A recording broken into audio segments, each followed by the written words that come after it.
Welcome to the Better Life with Dr. Mariane Pinkston. Join Dr. Pinkston today as she teaches you how an integrative approach to health, combining holistic and contemporary medical information, can lead you to the better life.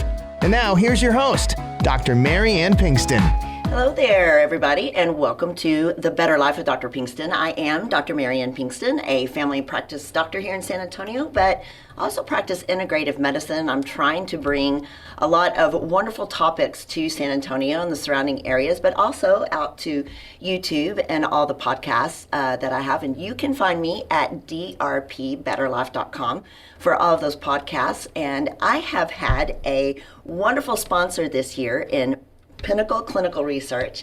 And today I have the wonderful opportunity to sit here with Dr. Stephen Harrison, who is world-renowned in the area of fatty liver and many other things. Gastroenterologist, hepatologist, and I know you have a CV that's probably 20 pages long, but I'm so glad to have you on. Thank you for coming on. Absolutely. It's my honor and privilege to be here Thank today. you. Thank you for having me. Absolutely. Well, you know, we have a topic that I think not many people really understand. I know I'll talk to patients sometimes, I see it all the time, and I talk to patients about fatty liver, and they really look at me like I have a third eye sometimes. Like, you know, I don't know what fatty liver is, and it's so hard to explain to people what it is and why it's so dangerous, because it's something they don't see often or feel. That's right. That's right. Well, thank you for letting me come on the podcast and talk a little bit about non-alcoholic fatty liver disease. Thank you. You know, we know a lot about pandemics and epidemics because of COVID, and Right. that has really changed all of our lives. We've learned a lot from it. And let me just tell you, fatty liver disease was a pandemic before COVID came. Mm-hmm.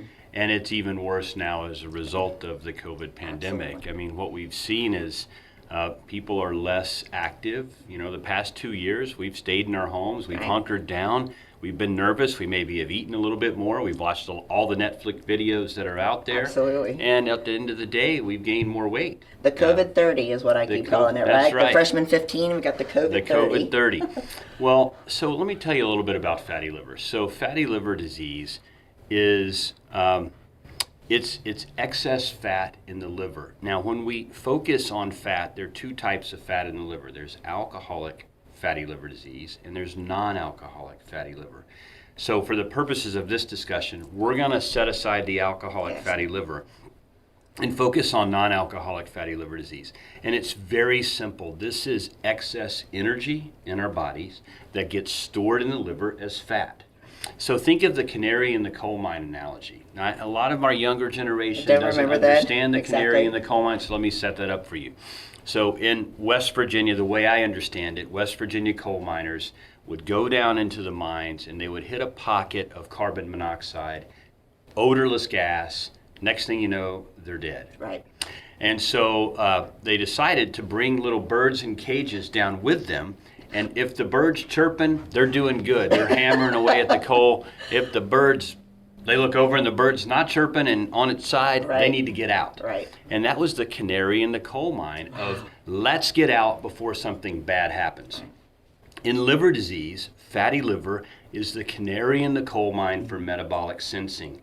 When your metabolism starts to go the wrong way, it starts to go awry, we put fat in our livers. We also put it in skeletal muscle. We put it in the pancreas. We put it in our adipose That's tissue right. in the middle section. Right. So it's actually not a bad thing necessarily. So fat in the liver in most people, about 80% of the time, doesn't lead to any negative liver damage.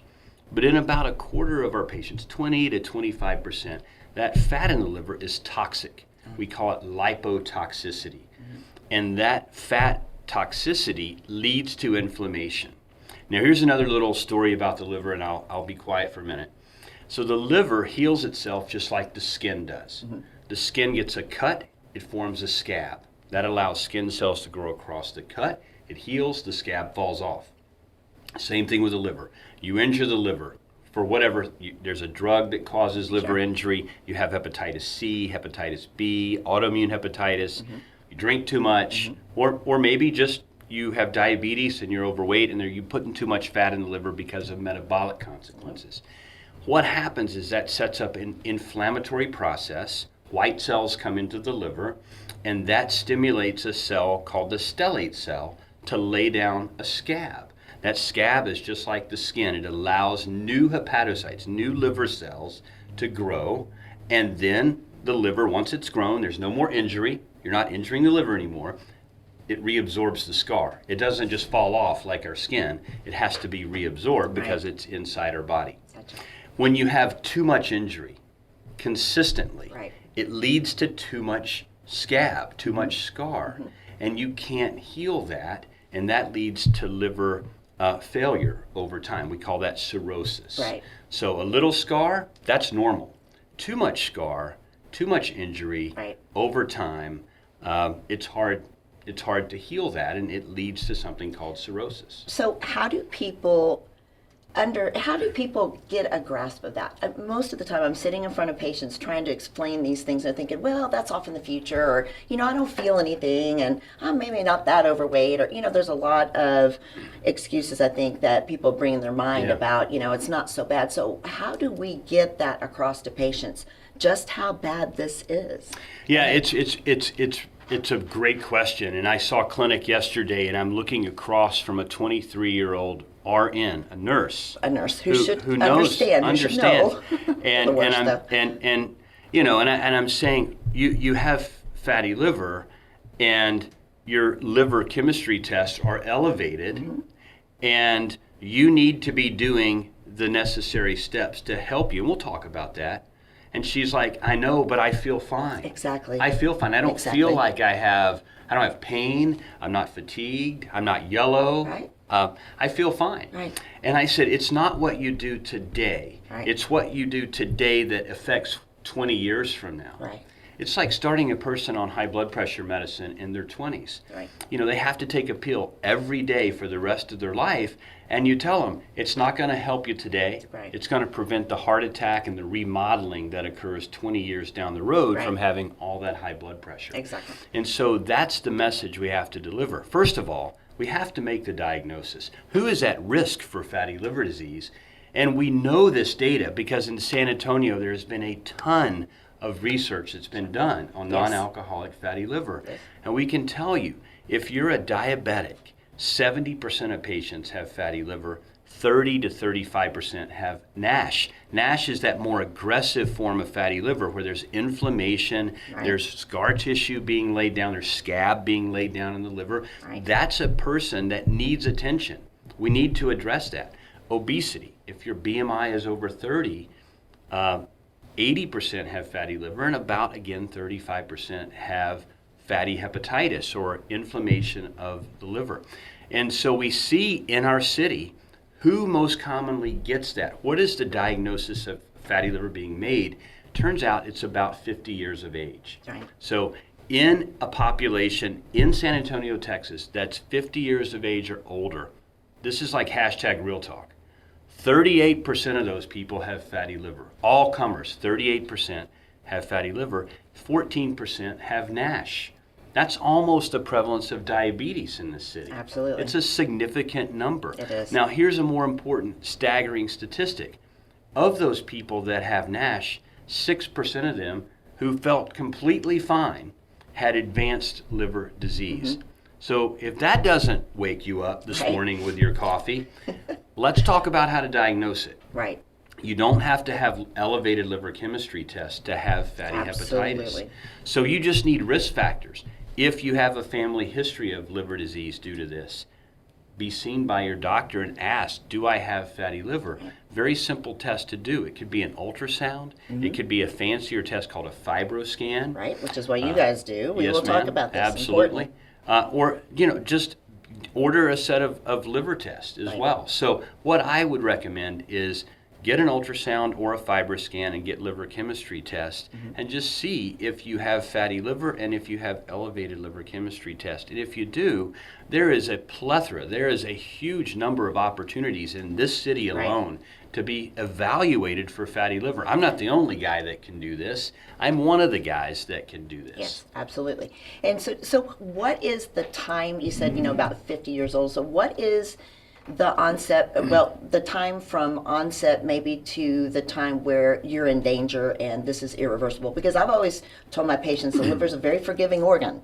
It will regenerate, and like you say, it will resolve the scab and it will improve on itself. Yes. There's a point of no return though. So how long is that? So when patients say, I don't feel anything and I'm okay now, what's the clock that's ticking? Well, it's highly variable. So let me just back up and talk about the plasticity of the liver. It's almost like a boxer in a 12-round boxing match. It can take those blows early on, the first 3, 4, 5, 6 rounds. It's bouncing back.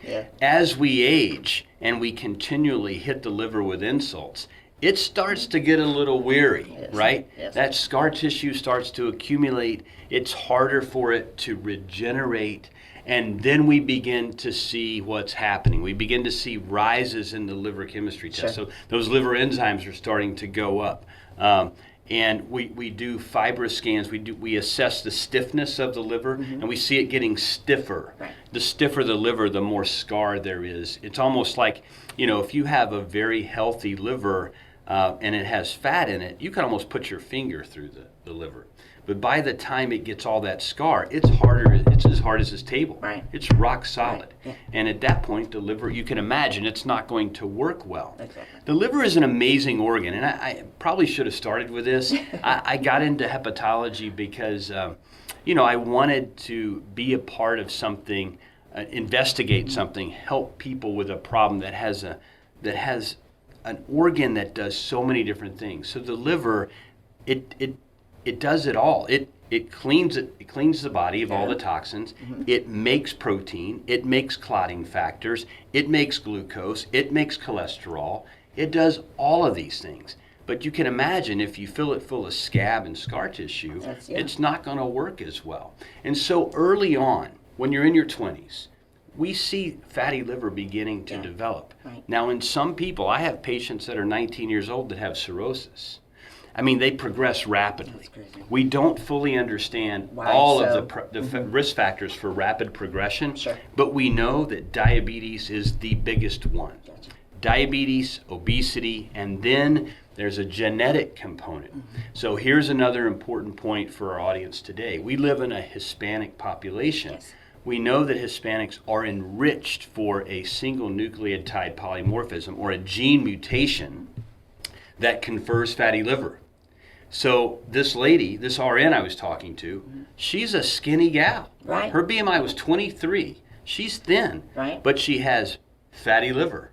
And so she's like, how did I get this? I'm not obese, I'm not overweight. And I said, there's the genetic component to this as well. So it turns out about 60% of our Hispanic population has this genetic defect that confers fatty liver. And so that is a huge percentage. Yeah, and how did we get there? Well, way back when, somewhere in our ancestry, there was a famine. And the only people that survived were those that had this genetic defect, because it put all this extra energy in the liver and it allowed them to survive the famine. And then that's the population that perpetuated. So now, today in San Antonio, we don't have issues with food. Exactly. We love carbohydrates. We love our tortillas. I call that tortilla poisoning. But bread, rice, pasta, pizza, potatoes, potato chips. Everybody loves their Big Red, their Coke and their Mountain Dew, Dr. Pepper. All that has energy in it. That energy, when you ingest it, gets converted to fat because it's much more economical to store energy as fat than as glycogen or as sugar molecules. And so we put that in our liver and it becomes toxic. It leads to this inflammation. So we see it in our 20s, but most commonly the diagnosis manifests itself. It comes it comes up above to where we can diagnose it in around 50. Gotcha. 50 years of age. All right. And so it's like heart disease, COPD, or other diseases that we see. You know, it begins early. Right. And you don't really know what is happening underneath. It's very hidden. And then all of a sudden you're in your 50s and, you know, wanting to be healthier. That's when you actually get your brain gets together that, oh no, I want to live a little bit longer. And then you start finding all these diseases and their outcomes. That's you know, right. could have lived better a long time That's ago. right. You know, and that's always so sad. I think we all do that. But fatty liver is something I'm so glad you're talking about this today, because it's really something we need to take very seriously. I see so much of it. And I don't always see, like you, I guess when I was early on, you know, trying to screen for people, I was always looking for high LFTs. And I started to realize that wasn't always the case. Right. I would get anytime I get an ultrasound or CT, sometimes incidentalomas, you know, you're looking for something, you find something else. Right. And fatty liver is one of those things that you just incidentally see, oh my gosh, this is someone that I wouldn't have thought had it. All of a sudden I'm dealing, you know, sending them somebody like you and trying to deal with fatty liver, and it's very hidden. So we've got to be, you know, a lot more vigilant about it. But I think the population needs to be more vigilant in knowing what's out there. There's a huge disease awareness that needs to happen, and you know, it's important to know that this is a treatable disease. It is very. It's treatable. A very treatable disease, yes, with lifestyle modification. You know, 10% body weight loss, controlling the diabetes, controlling your elevated lipids, all have a positive impact on this disease. Absolutely. And a little change can have a big impact over time. We don't have any FDA-approved treatment yet for this disease. Right. We've been studying that. I've been studying that for the better part of 2 decades. And I can tell you today on this podcast, good news of great joy for all people in the city of San Antonio. We're on the verge of having our first FDA-approved treatment for NASH. We're really, really close. Wonderful.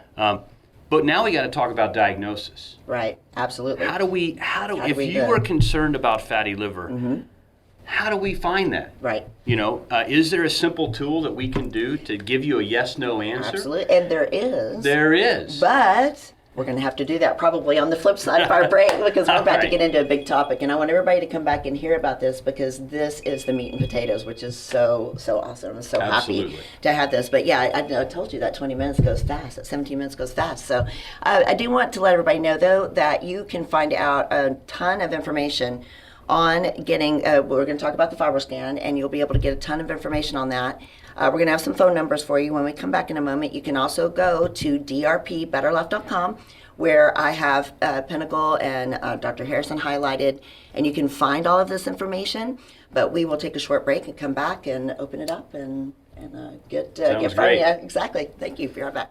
Fatty liver is linked to 2 different situations, alcohol and diabetes, or obesity. In both cases, patients can have no symptoms. In the United States, and in particular, Texas, the most common cause of liver disease in general is non-alcoholic fatty liver. Again, associated with overweight, obesity, and/or diabetes. Additional risk factors include high cholesterol, high blood pressure, Hispanic ethnicity, and postmenopausal status. At Pinnacle Clinical Research, we offer a quick, non-invasive ultrasound-based screening assessment called Fibroscan. This test is done at no cost to you, and we do not take insurance. The test will measure the fat and stiffness in your liver and stage your risk and development of fatty liver disease. You will meet with a provider immediately following your scan to go over your results. If you're interested in getting more information on your liver health, please call 210-982-0320 and schedule your Fibroscan today. We are conveniently located in the Medical Center at 5109 Medical Drive.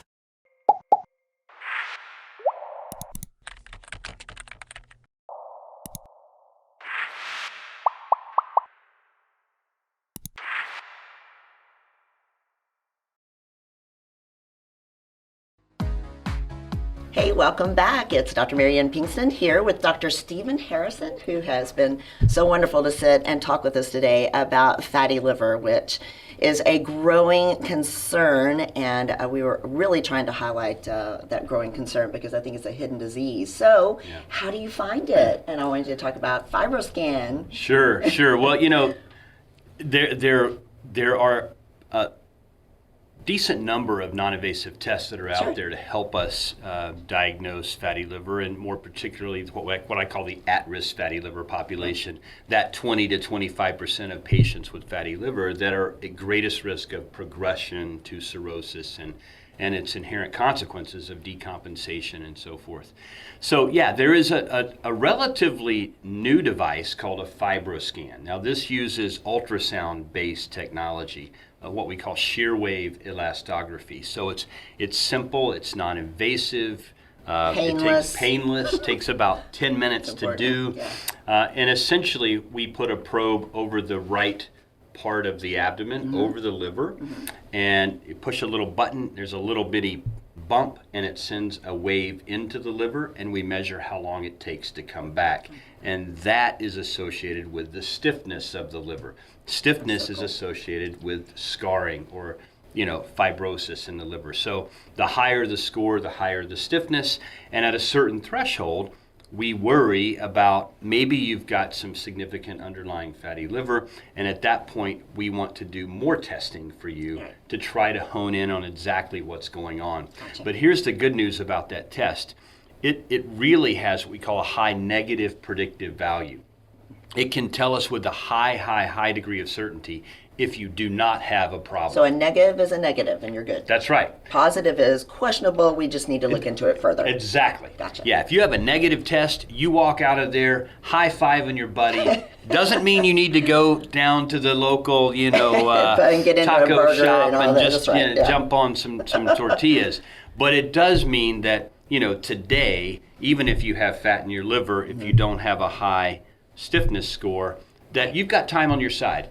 You can do something about it. And what do we do? Well, if you walk in and you have identified as having fat in your liver, as I mentioned earlier, that is the canary in the coal mine. It's telling you and your doctor that your metabolism is not right. Something needs to change. You need to exercise more, you need to eat less. The principle, I use 4 words: eat less, run more. Right? So we need to decrease our calories. We need to change the calorie content to less processed carbohydrates. We need to exercise more. That means walking, running. It means lifting weights, building lean muscle mass, working on our core.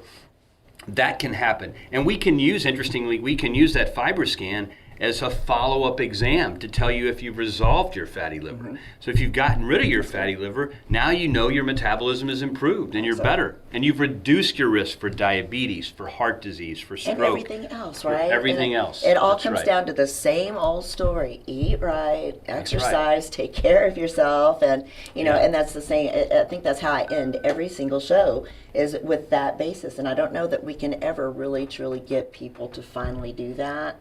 Well, but it is, it is a hope of mine to further that point.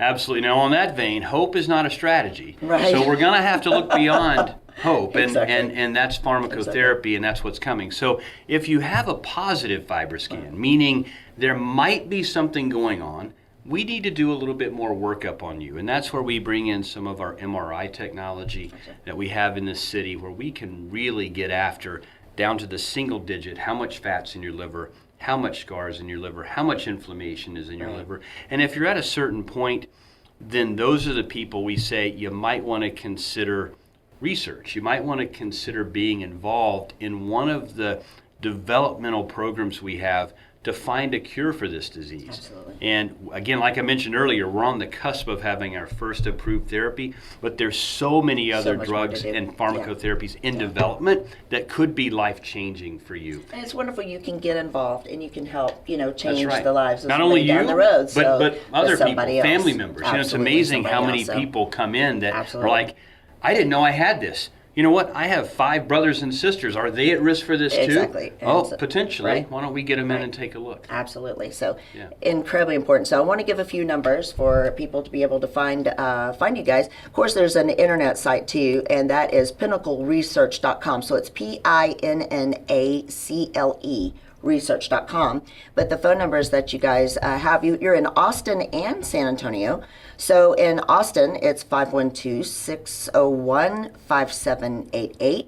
In San Antonio, 210-529-7978. But I also invite everybody to come to my website at drpbetterlife.com, because I have all of this highlighted since Pinnacle has been so good to me this year and been a great sponsor. I really appreciate you guys so much. And get all that information off of the website, plus all of the other information on Dr. Harrison. I've got information there on him, but also on me as well and what I do here in the city as a family practitioner. So I have given, you guys have been great. You've given me so many pamphlets to have at the office, and I have, sent so many people to go and get checked. It's free, which blows my mind. I'm so glad that you guys do that, because many people don't have insurance. They need to know that they don't want to go to $130 ultrasound at the local radiology shop here. It is something free that you can do. And then after that, you guys deal with insurance too. Actually, no. So that's the beauty of this Okay. thing. So the work that we do at Pinnacle Research, there's no insurance. Okay. We cannot bill your insurance. Okay. So everything is paid for. You don't have any out-of-pocket expenses. So if we have to do MRIs, we have to go to a liver biopsy, we have to do anything, there's no cost to you. Okay, I'm going as to a pick up my patient. jaw off the ground now. I Yeah. had no idea. That's amazing. Yeah, and the MRIs that we do in town are not just your average MRIs. These are cutting-edge, state-of-the-art MRIs. As I mentioned earlier, we can tell you exactly what's happening in your liver, and we can use that over time to predict if you're getting better or not. So it is good. I mean, one of the mantras I use at Pinnacle is we take a broken piece and make a masterpiece. I mean, that's the hope and the goal. That's wonderful. Well, I definitely appreciate that you guys are out there doing this. It's very important work. And how lucky am I to have a world-renowned gastroenterologist and hepatologist on, and I really appreciate you being on today. So everybody give Pinnacle a call. Again, you can go to drpbetterlife.com. You can find all the information, and pinnacleresearch.com, and find out more about what they are doing, and contact us. We will always send you in that direction. And thank you for being on today. Thank you so much for allowing me to come be a part of your wonderful podcast. I appreciate you so much. So everybody have a great week. Thank you. Thank you.